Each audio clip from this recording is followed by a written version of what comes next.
suite, les nouvelles de l'Asie. Autour de Taïwan, les autorités taïwanaises ont recensé 55 observations de navires gouvernementaux chinois en juin, contre 30 en mai et 25 en juin de l'année précédente. Cette évolution représente une hausse de 83% sur un mois et de 120% sur un an. Le décompte comprend des navires des gardes-côtes et des bâtiments de recherche, mais exclut les observations autour des îles administrées par Taïwan, proches des côtes chinoises. Les autorités taïwanaises préparent également des exercices simulant une intensification des activités chinoises au large de la côte pacifique de l'île. Dans le détroit de Taïwan, la Chine a ensuite commencé 2 journées d'exercices militaires à tir réel près de l'île de Dongshan. Les exercices étaient programmés quotidiennement de 6h à 18h locales. Le ministère taïwanais des Affaires étrangères les a condamnés comme une provocation militaire. Leur commencement est confirmé, mais leurs conséquences futures ne sont pas anticipées. Taïwan prévoit par ailleurs de ralentir volontairement son réseau mobile pendant ses exercices annuels de défense civile en août. L'objectif annoncé est de tester les communications lorsque la bande passante devient limitée durant une catastrophe ou un conflit. Cet exercice n'est pas présenté comme l'annonce d'une attaque imminente. En mer de Chine méridionale, les Philippines ont accusé des membres des gardes-côtes chinois d'avoir frappé à la tête un marin philippin avec un bâton en bois, lors d'une confrontation au récif Second Thomas. L'armée philippine a déclaré que le marin avait été blessé et qu'un canot pneumatique de la marine avait été endommagé. Cette accusation demeure attribuée aux autorités philippines et n'est pas présentée comme une constatation indépendante. Après cette confrontation, la Chine et les Philippines ont chacune convoqué le représentant diplomatique de l'autre pays. Ces convocations constituent un développement distinct de l'incident maritime initial. Les versions opposées des 2 gouvernements restent attribuées. La ministre australienne des Affaires étrangères, Penny Wong, a ensuite déclaré que les pays de la région devaient décider de leur réponse à ce qu'elle a qualifié d'agression en mer de Chine méridionale. Cette déclaration constitue une réaction diplomatique distincte de l'incident initial et des convocations diplomatiques. Près du récif de Scarborough, les gardes-côtes philippins ont également accusé leurs homologues chinois d'avoir utilisé des canons à eau contre des navires gouvernementaux philippins, pour une 2e journée consécutive. La Chine affirme avoir appliqué des mesures de contrôle légales. Les versions des 2 parties restent distinctes et attribuées. Au Japon, le gouvernement a protesté après qu'un destroyer chinois a mené un exercice à tir réel dans une zone que Tokyo considère comme appartenant à sa zone économique exclusive. Pékin a rejeté cette protestation et contesté les droits revendiqués par le Japon. Les positions juridiques demeurent attribuées aux 2 gouvernements. Concernant les ressources stratégiques, les données douanières chinoises montrent que les exportations de plusieurs terres rares lourdes vers le Japon sont restées interrompues en juin. Sont notamment cités le dysprosium, le terbium et l'yttrium, utilisés dans les aimants, les semi-conducteurs et certaines applications industrielles à haute température. Dans le même temps, les exportations mondiales chinoises d'aimants à base de terres rares ont dépassé 5600 tonnes en juin. Sur le plan monétaire, la ministre japonaise des Finances, Satsuki Katayama, a déclaré que les autorités prendraient des mesures décisives, si nécessaire, face à la faiblesse du yen. La monnaie avait atteint son niveau le plus bas depuis 40 ans face au dollar. Aucune intervention effective n'est présentée comme réalisée. Satsuki Katayama a ensuite réaffirmé que le gouvernement japonais était prêt à agir de manière décisive sur le marché d'échange, alors que le yen se situait près de 164 yens pour $1. Cette nouvelle déclaration ne constitue toujours pas une intervention effective. De son côté, le département américain du Trésor a estimé que la faiblesse persistante du yen et sa volatilité excessive étaient indésirables. Washington a également appelé la Banque du Japon à relever ses taux. Cette demande américaine ne constitue pas une décision de la Banque centrale japonaise. Les prix à la consommation hors produits frais au Japon ont par ailleurs augmenté de 1,6% sur un an en juin. L'inflation sous-jacente est ainsi restée inférieure à l'objectif de 2% de la Banque du Japon pour un 5e mois consécutif. Enfin, une enquête PMI montre que l'activité manufacturière japonaise est restée globalement stable en juillet, tandis que la production a progressé à son rythme le plus rapide depuis février 2014. Les entreprises interrogées ont néanmoins signalé des incertitudes liées au Moyen-Orient. Ces résultats demeurent des données d'enquête et non une mesure définitive de la production nationale. En Chine, Pékin a consulté des entreprises, des associations professionnelles et des gouvernements locaux sur des réductions de droits de douane envisagées avec les États-Unis. Les mesures étudiées porteraient sur environ 30 milliards de dollars d'échanges. Cette consultation ne constitue ni une adoption définitive, ni une entrée en vigueur. Sur le plan diplomatique, Marco Rubio et Wang Yi ont discuté des préparatifs d'une visite de Xi Jinping aux États-Unis, prévue en septembre. Leur rencontre s'est déroulée en marge d'une réunion de l'ASEAN à Manille. La visite restait alors en préparation et n'était pas présentée comme définitivement réalisée. Donald Trump a ensuite déclaré que Xi Jinping se rendrait aux États-Unis le 24 septembre.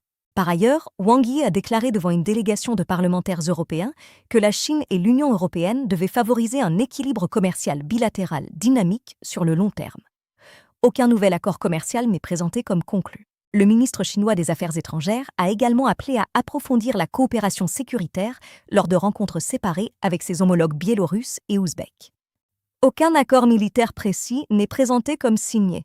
Dans le secteur technologique, les fabricants chinois de mémoire CXMT et YMTC ont renforcé leur position dans un contexte de forte demande liée à l'intelligence artificielle. Selon des sources citées par Reuters, CXMT a notamment conclu avec ByteDance un accord supérieur à 7 milliards de dollars.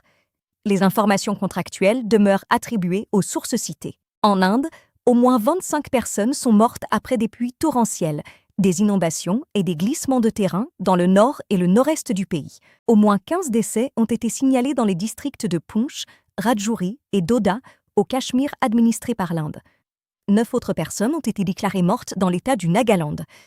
Plusieurs personnes étaient encore portées disparues. À New Delhi, des milliers de membres du mouvement de jeunesse Cockroach Janta Party ont marché vers le Parlement, malgré l'emploi de gaz lacrymogènes et de charges à la matraque par la police. Les dirigeants du mouvement ont déclaré qu'un ministre fédéral avait promis que le gouvernement examinerait leurs revendications. Cette promesse reste attribuée aux responsables du mouvement et ne constitue pas une acceptation de leur demande. Plus de 5000 partisans du mouvement se sont ensuite rassemblés dans la capitale, au lendemain d'affrontements avec la police. Le Premier ministre, Narendra Modi, a demandé la création d'un système d'examen public, présenté comme entièrement sécurisé, ainsi que des sanctions contre les responsables de fuite de sujets. Rahul Gandhi, Priyanka Gandhi Vadra et des membres du Parti du Congrès ont également manifesté devant la résidence de Narendra Modi. Rahul Gandhi a déclaré que cette mobilisation visait à demander des comptes au gouvernement après l'intervention policière contre les jeunes manifestants. Des parlementaires de l'opposition ont par la suite manifesté pour demander la démission du ministre de l'Éducation avant de perturber les travaux du Parlement. Cette action a entraîné leur suspension temporaire. Le ministre a proposé un débat parlementaire et promis des réformes. Les manifestations se sont étendues à plusieurs villes. La suspension du Parlement constitue une évolution distincte des premiers rassemblements. Le gouvernement indien a ensuite demandé aux opérateurs de désactiver les services de données mobiles autour d'un site de manifestation à Delhi, selon 2 sources citées par Reuters. La mobilisation réclamait toujours la démission du ministre de l'Éducation. Sonam Wangchuk a mis fin à sa grève de la faim après 26 jours, tandis que le mouvement se poursuivait. Les représentants du mouvement étudiant ont enfin commencé des discussions avec le gouvernement au sujet des fuites présumées de sujets d'examen nationaux. Un porte-parole du mouvement a déclaré que les manifestations continueraient pendant les échanges. L'ouverture de ces discussions ne constitue pas un accord. Concernant Sonam Wangchuk, un tribunal indien avait auparavant autorisé son transfert vers un établissement privé, selon le site juridique LiveLaw.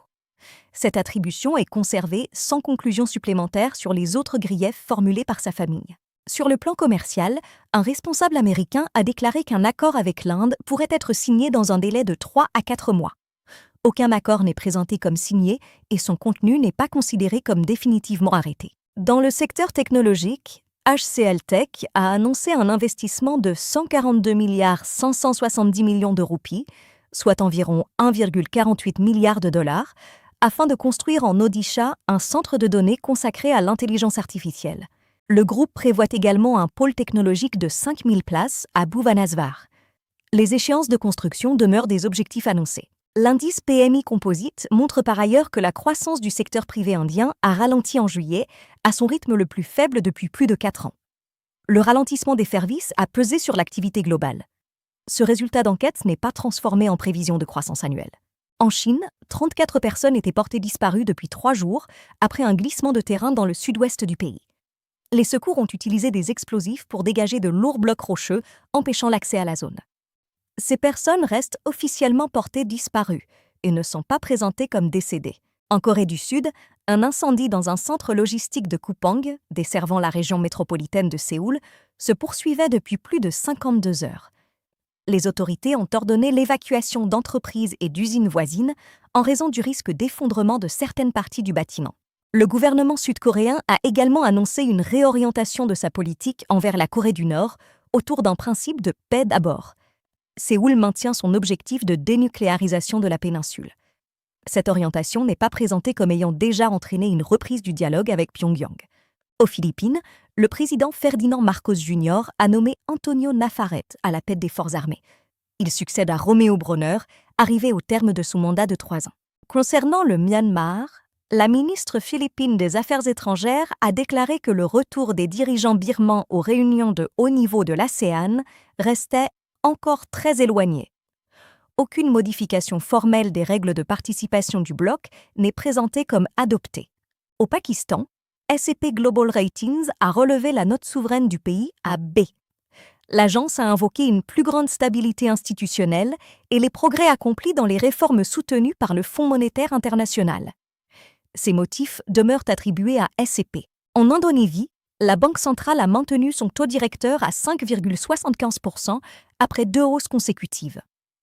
Elle a également annoncé des mesures destinées à réduire le coût de certaines opérations de couverture en devises et à attirer des capitaux étrangers. Au Vietnam, le ministère des Affaires étrangères a réaffirmé son engagement à conclure les négociations commerciales avec les États-Unis. Hanoï a demandé à Washington d'achever son enquête menée au titre de la section 301. Aucun accord commercial n'est présenté comme conclu. En Malaisie, l'ambassadeur du pays aux États-Unis a été convoqué par le département d'État au sujet de la politique malaisienne envers Israël, selon l'agence Bernama. Le ministre malaisien des Affaires étrangères a réaffirmé que son pays ne reconnaissait pas Israël. L'existence et le contenu de cette convocation demeurent attribués à Bernama. En Thaïlande, le gouvernement a annoncé qu'il réviserait et réduirait son projet de liaison terrestre entre les 2 côtes du pays. Le projet initial était évalué à environ 30 milliards de dollars. Cette décision intervient après une réévaluation ayant soulevé des doutes sur sa viabilité commerciale. Le projet est présenté comme réduit et non comme intégralement abandonné. À Singapour, un ministre a présenté sa démission à la suite de ce que le bureau du Premier ministre a décrit comme des interactions avec une femme. Cette formulation demeure strictement attribuée au bureau du Premier ministre, sans interprétation supplémentaire. Nvidia et Amkor ont conclu un accord de 1,5 milliard de dollars portant sur le conditionnement de semi-conducteurs. La conclusion de l'accord et son montant sont retenus sans projection sur la production ou sur les futurs résultats des entreprises. En Inde, le ministre de l'Éducation, Dharmendra Pradhan, a démissionné après un mouvement de protestation lié à un scandale de fuite concernant un examen. À la suite de cette annonce, les organisateurs ont déclaré mettre fin à leur mobilisation. En Chine, de fortes pluies et des vents violents ont touché le sud du pays, à l'approche du typhon Noul. Les autorités ont suspendu plusieurs services de transport public et demandé à la population de limiter ses déplacements.